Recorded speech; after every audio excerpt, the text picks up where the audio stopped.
नमस्कार, माझे नाव राहुल रामदास कांबळे आहे आणि मी PM श्री राजर्षी छत्रपती शाहू महाराज विद्यालय येथे शिक्षक म्हणून कार्यरत आहे। मी बनवलेल्या शैक्षणिक साहित्याचं नाव आहे संख्याज्ञान आणि गणितीय खेळ।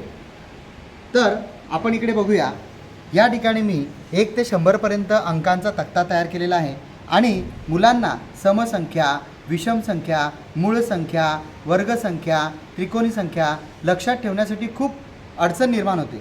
त्यासाठी मी या ठिकाणी बघा समसंख्यांची अशा प्रकारे शीट कट केलेली आहे। जर आपण या ठिकाणी ती शीट या 1 ते 100 अंकांवर ठेवली तर आपल्याला सगळ्या समसंख्या वेगळ्या झालेल्या आपल्याला दिसतात। तर समसंख्या म्हणजे काय? ज्या संख्येच्या एकक स्थानी 0, 2, 4, 6, 8 हे अंक असतात त्यांना समसंख्या असे म्हणतात। आता बघा या संख्येच्या एकक स्थानी काय अंक आहे? 2, बरोबर। इथे काय 4, 6, 8 आणि 0, त्यामुळे या सर्व संख्या समसंख्या आहेत, हे मुलांच्या लक्षात यायला मदत होते। त्याचप्रमाणे दुसरं म्हणजे विषम संख्या। विषम संख्यांचा देखील आपण चार्ट याच्यावरती ठेवला की मुलांना इझिली विषम संख्यासुद्धा लक्षात येतात। आता विषम संख्या म्हणजे कोणत्या संख्या की ज्या संख्यांच्या एकक स्थानी 1, 3, 5, 7 आणि 9 हे अंक असतात। आता बघा या ठिकाणी एकक स्थानी 1, 3, 5, 7 आणि 9, बघा या ठिकाणी इकडे सगळ्या एकक स्थानी 7, एकक स्थानी 5, एकक स्थानी 3, तर हे अंक असतात त्या संख्यांना आपण विषम संख्या असे म्हणतो। मुलांना हे दृढीकरणासाठी खूप इझिली ते करू शकतात। मूळ संख्या म्हणजे ज्या संख्येला फक्त त्या संख्येनेच भाग जातो आणि एकाने भाग जातो तिला मूळ संख्या असे म्हणतात।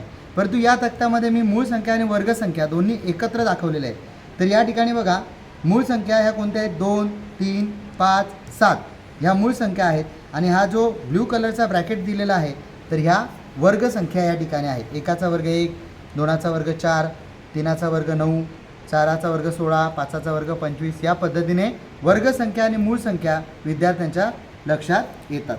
त्याचप्रमाणे त्रिकोणी संख्या। त्रिकोणी संख्या कशी तयार होते? तर 2 लगतच्या नैसर्गिक संख्यांच्या गुणाकाराच्या निमपटीस त्रिकोणी संख्या असे म्हणतात।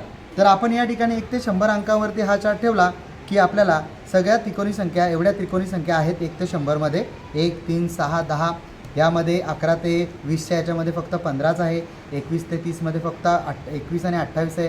हे मुलांना दृढीकरणासाठी देखील हे खूप महत्त्वाचं ठरतं आणि अशा प्रकारचे भरपूर संख्या आपण लक्षात घेऊ शकतो। त्याचप्रमाणे याचा उपयोग करून आपण जोडमूळ संख्या, सहमूळ संख्या, त्याचप्रमाणे आपण पाढेसुद्धा पुढे नेऊ शकतो। कारण मुलं 2 ते 2 10 जा 20 पर्यंत आले की पाढा 2चा संपत नाही, तर पुढे जाऊन 22, 24, 26, 28 असा पाढा पुढे जातो। हे देखील आपल्याला अशाच कटिंग्सने आपल्याला करता येऊ शकतं। त्याचप्रमाणे मी एक दुसरं शैक्षणिक साहित्य यामध्ये बिफोर नंबर आणि आफ्टर नंबर म्हणजे ह्याच आपण 1 ते 100 पर्यंतच्या अंकांचा उपयोग करून आपण बिफोर नंबर म्हणजे हा 34चा बिफोर 33 येणार, आफ्टर 35 येणार आणि हा इन बिटवीन नंबर येणार, हे सुद्धा आपण बघू शकतो। दुसरा चार्ट मी तयार केलेला आहे तो म्हणजे की 4 डिजिट्स नंबर। तर या ठिकाणी मुलांना 4 डिजिट वाचायला खूप अडचणी येतात किंवा त्यांची प्रॅक्टिस होत नसते, तर फळ्यावरती गणित देण्यापेक्षा अशा प्रकारे केलं 3240, त्यानंतर 7657, त्यानंतर 9876, नंतर 3 डिजिट नंबर आपण याच्याने करू शकतो, त्यानंतर 2 डिजिट नंबरसुद्धा करू शकतो आणि 1 डिजिट नंबरसुद्धा आपण याच्याने प्रॅक्टिस करू शकतो आणि हँडल करायला एकदम इझी असं शैक्षणिक साधन आहे। त्यानंतर इकडे आल्यावर आपण बघूया की गणितीय खेळ ही यामध्ये आपण वर्ग, वर्गमूळ, रोमन संख्या, त्याचप्रमाणे पूर्ण आणि पूर्णांक संख्या, त्याचप्रमाणे रेसिप्रोकल नंबर, अपूर्णांकाचे घन, ह्या सगळ्या गोष्टी याच्यामध्ये गणितीय क्रिया ठेवलेल्या आहेत। तर यामध्ये फक्त त्या विद्यार्थ्याला सांगायचं आपल्याला की 2 कुठलेही कलर सेम कलर तू लक्षात ठेवायचे आणि त्यानंतर तू ॲक्युरेट त्यामध्ये जो 2 सेम कलरचा जो बॉक्स आहे म्हणजे कप आहे तो काढायचा आहे आणि त्यामध्ये लपलेलं गणिताची क्रिया ही सांगायची आहे। ती जर तुम्ही सांगितली तर त्या ठिकाणी तू जिंकला आणि ज्याला सांगता आली नाही तर त्याला पुढं आणखीन प्रयत्न करायला आपल्याला द्यायचा आहे। तर समजा आता या ठिकाणी मी बघा 2 मी लक्षात ठेवलं आहे याच्यामध्ये की 2 कलरचे मला उघडायचे आहेत।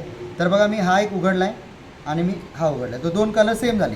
मग आता इथे काय आहे की वर्गमुळात 25, मग त्याचं वर्गमूळ किती आहे? 5। तर त्या मुलाने हे सांगितलं पाहिजे की हे वर्गमुळाचं आणि त्या संख्येचा इथे संबंध आहे। तर हा जो काही गणितीय खेळ आहे हा सुद्धा आपण या ठिकाणी घेऊ शकतो। तर अशा प्रकारे हे शैक्षणिक साहित्य मी बनवलेलं आहे. त्याचप्रमाणे जे संख्या असतात जसं की धन आणि ऋण संख्या, तर धन आणि ऋण संख्यांमध्ये मुलं चिन्हांमध्ये खूप गोंधळ करतात. मग त्यामध्ये मी अशा प्रकारे एक छोटंसं शैक्षणिक साहित्य बनवलेलं आहे की 2 धनसंख्यांचा गुणाकार ही धनसंख्या येते, मुलांच्या दृढीकरणाला मदत होते. त्यामध्ये 2 ऋणसंख्यांचा गुणाकार ही धनसंख्या येते. अशा प्रकारे स्क्रोलिंग केल्यानंतर आपल्याला या ठिकाणी गणितं पण दिलेली आहेत की 2 ऋणसंख्या दिल्यात -2 आणि -5, तर त्याचा जो गुणाकार आहे तो 10 + 10 आलेला आहे. त्यानंतर पुढे आपण आलो की मग मुलांना क्वेश्चन करू शकतो की आता ही धन एक संख्या आहे, ही पण धनसंख्या आहे, तर मग याचा गुणाकार काय येणार, धन येणार की ऋण येणार. मग मुलं त्या प्रश्नाची उत्तरे देतात आणि अशा प्रकारे स्क्रोल करत करत आपण मुलांना प्रॅक्टिस घेऊ शकतो.